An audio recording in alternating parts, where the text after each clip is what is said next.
that okay for everyone? So I will ask the four.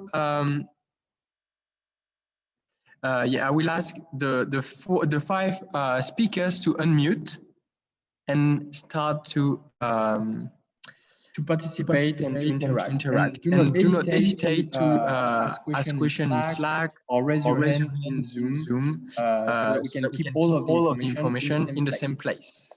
So I'll leave you. So we have a first question from Claudia. Could you tell us more about which habits are you measuring? And if you're measuring for the psychological mechanism like self-efficiency, attention, and how do you understand habits as automaticity of everything else? Okay, so the habits that we're measuring today are very easy to measure. So again, it's really more about how many emails do you receive on a daily basis, how many emails do you send, how many sheets of paper do you print, but also where do you do your groceries, how many times did you take your car, or did you just walk or ride a bicycle this week. So it's really those little things that are pretty easy to measure, but that's for the weekly survey. Then with the one-on-one interviews, we're going to go deeper into the motivations, what changed things for the participants, and we're going to try to see this with both participants who have really improved, again with a plus 29 out of 100, which is a lot, and those people who have done less, let's say less good instead of worse, just to see if there was anything also outside of empowerment which maybe had an influence.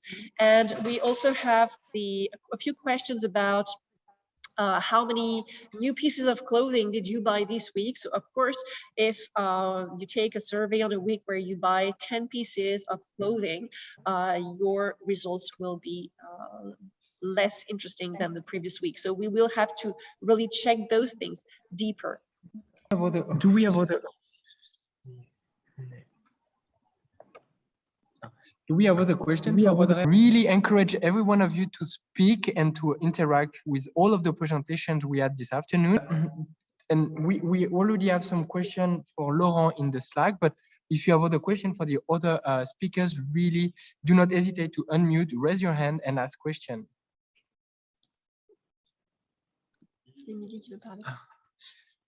Okay, Emily. Hi again, everyone.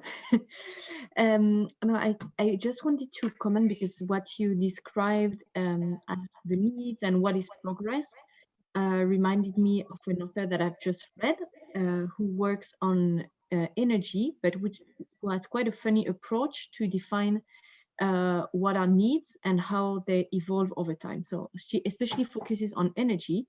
So she looks at things like, for example, showering, how many times a day people take a shower and how that has evolved over time from, for example, Roman bath to no bath at all during the Middle Age, and now people taking shower once or twice a day. She also looks at things like temperature, what is the comfort temperature that we want in our modern society, whereas, for example, in the Middle Age, they will have much lower temperature, but use other kind of clothes.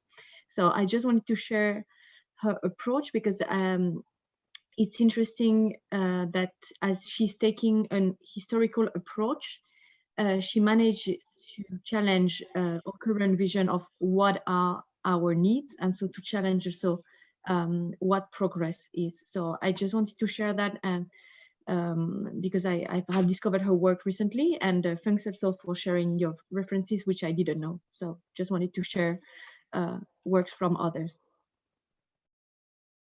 So I'm going to ask it, do you think it could be interesting to test this game with other profiles of participants? So not only business school students. Do you have different results by gender or social profile on your actual sample? So yes. So for the moment being, I chose to go just with students because it was easier to have those profiles. What we see, for example, today is that most challenges were taken by women and almost no men, actually for all the creative challenges, no men took them up until yesterday. I haven't checked the works today. So for the moment being, it's really to be able to have this set groups to make sure that we are not biased by other interactions, and because also it's easier to have more information about them. But in the future, I would like to open this to more either more schools or also to people outside of those schools. And we have already talked about this with Assas to try to use this also with them. I think we have question for Laurent. So the easiest is you check them in French and then you can reply in French. Comment déterminer les biens et services dont nous avons réellement besoin et sur quels indicateurs? Là, c'est toute la question de la théorie des besoins. Là, il y a pas justement, c'est la complexité de la question, c'est qu'on ne peut pas y répondre comme ça. Et que les besoins essentiels sont corrélés aux sociétés, aux cultures. Il y a également une question de temporalité. Si vous regardez le pouvoir d'achat des Français dans les années 50, l'essentiel du budget était consacré aux vêtements et à l'alimentation. Et si vous regardez aujourd'hui dans les années 2020, la part consacrée à l'alimentation et aux vêtements n'a plus rien à voir à ce qu'elle était dans les années 60. Donc, c'est une notion qui n'est pas stabilisée, qui est très fluctuante et qui est très empreinte, je dirais, d'un déterminisme culturel. Donc, moi, je ne pourrais pas y répondre comme ça. En tout cas, j'ai cité les sociologues qui travaillent dessus, là. Donc, il y a bien sûr un philosophe qui s'appelle Gorsk, mais il y a un jeune sociologue, donc je redonne son nom, Razmig, j'écrirai Razmig Köseyan. Il a écrit un bouquin qui s'appelle Les besoins artificiels, comment sortir du consumérisme. Voilà, c'est sorti aux éditions Les Découvertes en 2019. Voilà, donc c'est un des sociologues qui s'intéresse à cette question. Je ne sais pas si j'ai répondu à la question, mais… Si, bien sûr. Enfin, je me permets d'intervenir. Si, Laurent, c'était la question que j'avais posée tout à l'heure qui faisait écho aux réflexions qu'on avait pu avoir. Donc, je ne sais pas s'il y a un peu d'écho là quand je parle plein, mais ça va? Non, c'est bon. Ok. Donc, effectivement, ça répond parfaitement à la question, puisque l'idée, c'est quoi? C'est de changer les choses donc, avec une approche plutôt globale, même mondiale.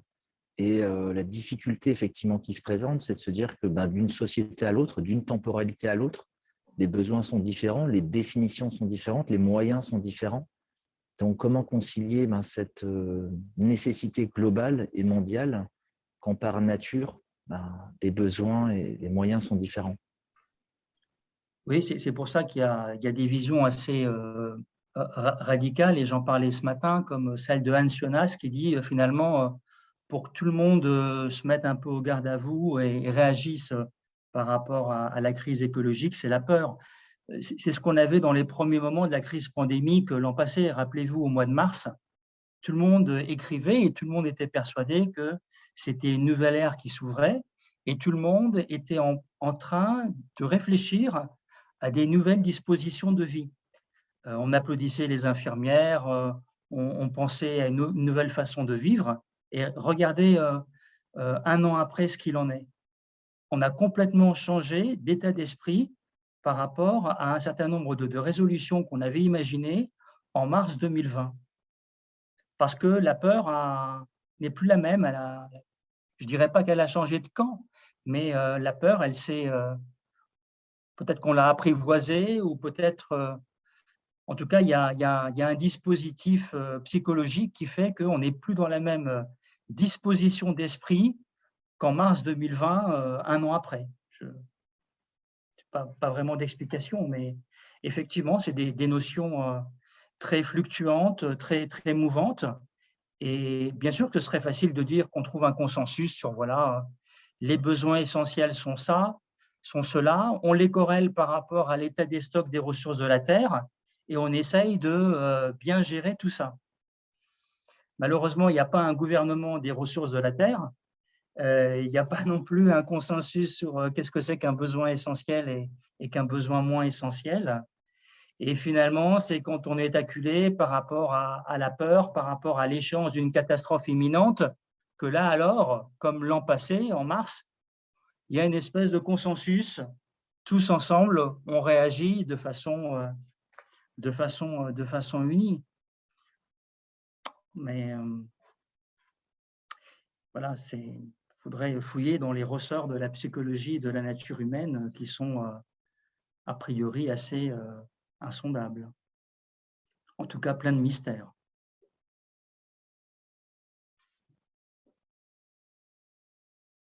Et c'est pour ça que je m'intéresse donc à comment les Françaises et les Français réagissent par rapport à la question de la crise écologique, par rapport à son imminence. Et la difficulté de cette question-là, c'est qu'en fait, on comprend que c'est une catastrophe, mais elle n'est pas quantifiée précisément et on ne sait pas quand est-ce qu'elle va arriver.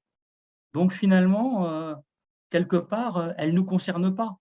Vous voyez, c'est ça aussi la difficulté. On ne sait pas exactement la forme qu'elle va prendre selon les scientifiques. Une montée de 1, 2, 3 degrés, ça va arriver dans 5 ans, dans 10 ans, dans 15 ans.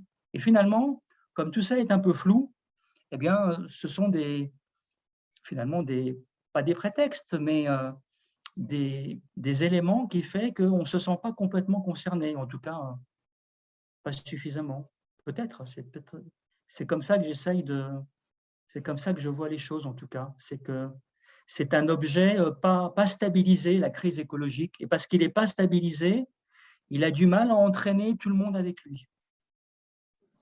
Claudia, vous pouvez poser votre question? Oui, bonjour. En fait, je vais plutôt une réaction par rapport à ce que Laurent était en train de discuter, par rapport à l'usage de la peur. Moi, je suis psychologue et je travaille beaucoup avec les émotions. En fait, il y a juste une étude très récente publiée par Tobias Broch de l'Université de Genève qui essayait de comprendre quelles sont les émotions qui bougent les gens par rapport au changement climatique. Donc, en général, les campagnes de communication vont utiliser la peur. Le fait de nous dire, oui, en fait, il est tard, il faut faire quelque chose, sinon on va tous mourir. Et il montrait que ce type de campagnes de communication n'ont pas beaucoup de résultats parce qu'on se sent impuissant. On dit, bah, du coup, c'est fini, je peux rien faire. Ou de la même façon, si on utilise l'autre extrême, qui c'est des messages plutôt espoir, oui, on peut tous, c'est pas non plus la meilleure façon parce que ça reste assez vague. Donc, en fait, il faudrait trouver le juste milieu entre peur et espoir, mais il commence à étudier d'autres émotions aussi comme la fierté, le fait de dire que moi, je suis responsable et que moi, je suis en train d'apporter quelque chose pour faire face au changement climatique, avoir plus d'effets qu'utiliser des émotions négatives comme la peur ou comme je disais, l'espoir. Donc, je vais vous partager aussi l'article de Tobias Broch qui parle des émotions, comment on utilise des émotions pour déclencher des actions et comment des fois on ne sait pas bien utiliser, bien encadrer les campagnes de communication portant sur les émotions. Ça peut renvoyer à d'autres réflexions sur la place de l'individu dans la société, son degré d'égoïsme ou pas. Entre un Max Stirner qui pense qu'il faut effectivement avoir une vision très individualiste et puis peut-être les théoriciens du contrat social qui ont une vision plus collectiviste, même si effectivement il y a beaucoup de différences entre les penseurs du contrat social, entre un Hobbes et un Rousseau, il y a beaucoup de différences, mais qu'est-ce que c'est que, je ne sais pas, qu'est-ce que c'est que la volonté générale, par exemple, sur ces questions-là? Qu'est-ce que c'est que la pensée majoritaire? Qu'est-ce que c'est que la pensée minoritaire? Voilà, ça renvoie à des thèmes comme ça aussi. We can have a short break of 5 minutes, and then Oriane will present her association to all of us after the break. So we just take 5-minute break, and then we come back. Thank you.